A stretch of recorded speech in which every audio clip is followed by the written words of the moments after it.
ایک ایسا جملہ اللہ کے نبی نے فرمایا، وہ کہتے ہیں نا سمندر کو کوزے میں بند کر دیا، اللہ کے نبی نے پورے سمندر کو ایک قطرے میں بند کر دیا، ایک قطرے کے اندر۔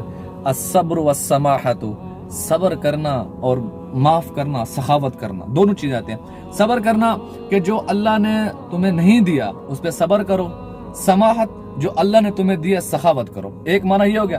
دوسرا معنی کہ تمہیں اس معاشرے میں رہتے ہوئے ایک بھائی ہمسایہ دوسرے سے تمہیں تکلیف پہنچے گی، اس پہ صبر کرو، ایک یہ عمل۔ آگے فرمایا صبر صرف نہ کرو، السماحۃ، صبر بھی کرو، اس کو معاف کر دو، اس کا اکرام کرو، الصبر والسماحۃ۔ پھر صحابی عرض کرنے لگے یا رسول اللہ ای الاسلام افضل، سب سے بہترین اسلام بتائیں۔ یہ تو آپ نے بتا دیا طیب الکلام اطعام الطعام، سب سے افضل اسلام کیا ہے؟ اب افضل اسلام اس پہ بھی ہر بندہ عمل کر سکتا ہے۔ اسلام ضابطہ حیات ہے، ادنا سے ادنا مسلمان سے لے کر بڑے بڑے